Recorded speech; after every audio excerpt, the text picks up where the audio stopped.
ada pertanyaan, setelah sholat kalau kita mengirim Al-Fatihah untuk orang yang sudah meninggal itu katanya bid'ah, Ustaz. Jadi cara bagaimana yang sesuai sunnah supaya doa itu nyampe untuk orang yang sudah meninggal. Nah, barakallahu fiik. Jazakallah khair. Nah, adapun berkaitan dengan mengirim Al-Fatihah buat yang meninggal dunia, memang berkaitan dengan apakah mengirimkan bacaan Al-Quranul Karim, baik itu Al-Fatihah, baik itu surah Al-Baqarah, baik itu surah Al-Kahfi, baik itu surah Yasin, apakah akan sampai kepada yang meninggal dunia? Ini permasalahan yang diperselisihkan oleh para ulama. Sebagian ulama mengatakan sampai. Sampai sebagaimana sedekah tadi kita bicarakan sampai. Maka ketika seorang membaca Al-Quranul Karim, kemudian dia menghadiahkan pahalanya buat yang meninggal dunia, maka akan sampai. Tapi sebagian ulama lainnya mengatakan tidak sampai. Memang kalau kita melihat Rasulullah SAW, bagaimana sih beliau mendoakan yang meninggal dunia? Apakah beliau mengajarkan kepada para sahabatnya untuk mengirimkan Al-Fatihah? Coba dicari hadisnya. Dicari bagaimana para sahabat mengamalkannya. Kalau memang ada, ya kita amalkan.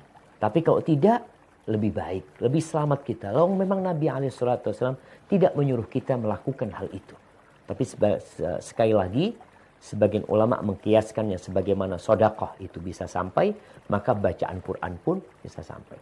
Tapi kalau kita menilai bagaimana Nabi SAW mendoakan yang meninggal dunia, ya beliau mendoakan aja. Allahumma gfir lahu. Seperti sholat jenazah. Kita lihat nih. Bagaimana ritual sholat jenazah. Takbir pertama kita baca Al-Fatihah. Dan Al-Fatihah itu kita tidak kirimkan kepada yang meninggal dunia. Itu kita baca Al-Fatihah. Kemudian takbir kedua kita salawat buat Nabi SAW. Dan itu pun kita tidak kirimkan buat yang meninggal dunia. Kita membacanya untuk kita. Takbir yang ketiga di sini berisikan doa. Setelah Al-Fatihah, setelah salawat kita mendoakan yang meninggal dunia. Bukan mengirimkan Al-Fatihah dan salawatnya. Kita katakan Allahumma gfir lahu, warhamhu, wa'afihi, wa'fu anhu, wa akrim nuzulahu, wa wassi' mudkhalahu, waghsilhu bil ma'i wal thalji wal barad. Allahumma ij'al qabrahu raudatan min riyadil jannah. Allah jadikan kuburannya taman dari taman-taman surga. Wala taj'al qabrahu hufratan min hufarin niran. Jangan jadikan kuburannya lubang dari lubang-lubang neraka. Jadi seperti itu. Setelah itu takbir yang keempat beliau mendoakan lagi. Maka kalau kita ingin mendoakan orang tua kita, ya doakan. Antum mau baca Al-Quranul Karim, mau bertawasul dengan bacaan Quran itu.